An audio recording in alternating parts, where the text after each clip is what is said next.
Imaginez un peu, on monte une stratégie tellement complexe qu'on finit par se prendre à son propre jeu et avec la technologie de son adversaire en plus. C'est précisément le scénario incroyable qui est arrivé à la Russie. On va décortiquer ensemble cette histoire de drone, de guerre numérique et d'un simple interrupteur qui a absolument tout changé. Alors, pour que tout soit bien clair, voilà comment on va dérouler cette histoire. On va commencer par le début. Pourquoi la Russie s'est-elle mise à couper son propre Internet? Ensuite, on verra l'arme secrète assez surprenante qu'elle a trouvée pour contourner ce problème. Puis on arrivera au moment clé, le point de bascule. Et on terminera avec les conséquences ou comment tout ça s'est retourné contre eux comme un véritable boomerang. Allez, on attaque le premier acte. Et ça commence avec une situation qui, à première vue, n'a aucun sens. La Russie qui prend la décision de son propre chef de s'isoler d'Internet. Là, on se pose forcément la question. À notre époque, pourquoi est-ce qu'une grande puissance se saboterait volontairement sur le plan numérique? Ça pourrait passer pour une erreur, mais en réalité, c'est bien plus stratégique que ça. Et la raison officielle, eh bien, elle est très loin de tout expliquer. Et voilà, tout est là, le double discours. Officiellement, la version c'est on coupe tout pour perturber les drones ukrainiens. Mais en coulisses, le vrai objectif est beaucoup plus grand. C'est un test grandeur nature du fameux RUNET souverain. L'idée, c'est de créer un Internet 100% russe, une sorte de forteresse numérique où le Kremlin aurait un contrôle total. Une arme de défense qui, on va le voir, peut très vite devenir un piège.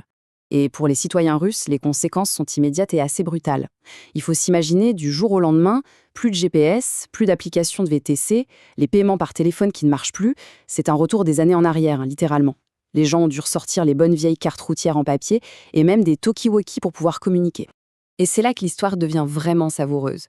Comment les forces militaires russes ont-elles bien pu faire pour résoudre un problème qu'elles avaient elles-mêmes créé? Eh bien, en se tournant vers une solution à la fois brillante et complètement dingue. C'est un vrai casse-tête. D'un côté, on coupe Internet pour se protéger, mais de l'autre, on a absolument besoin de ce même Internet pour guider ses propres drones, qui sont une arme capitale. Il leur fallait donc une astuce, une connexion qui passerait à travers les mailles de leur propre filet. Et cette fameuse astuce, la voilà, Starlink, la constellation de satellites de l'entreprise américaine SpaceX. C'est ça qui est fou dans cette histoire. Pour contourner leur propre blackout, les militaires russes vont s'appuyer sur une technologie développée par leur principal rival géopolitique. Alors, comment ils s'y sont pris? C'était une véritable opération de contrebande en 3 temps. D'abord, acheter les terminaux Starlink discrètement sur le marché gris. Ensuite, les faire entrer illégalement dans le pays en contournant toutes les sanctions. Et enfin, les installer directement sur leurs drones longue portée pour améliorer la précision des frappes. Un plan plutôt audacieux. Et le plus fou dans tout ça, c'est que ça a fonctionné. Pendant un moment, le plan s'est déroulé sans le moindre accroc.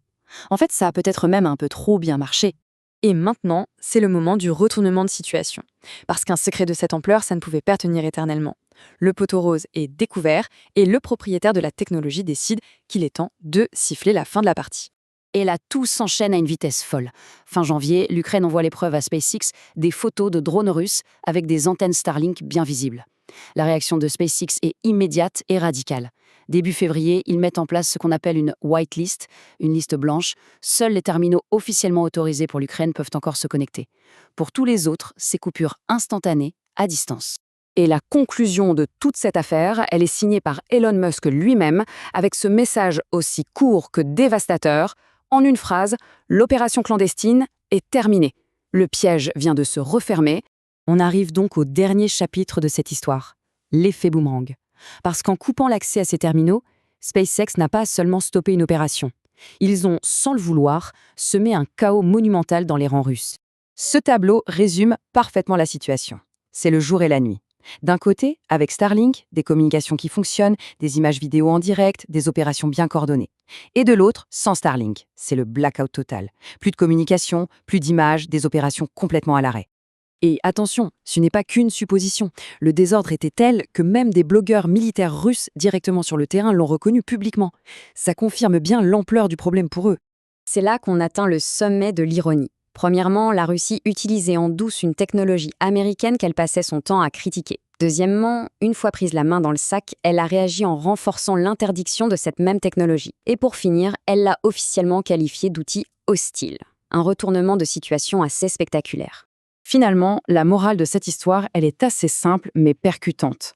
Quand on décide de jouer avec la technologie de son adversaire, il ne faut pas être surpris si à la fin, c'est lui qui a toujours la télécommande en main. Et toute cette affaire nous laisse avec une question bien plus large, une question de fond.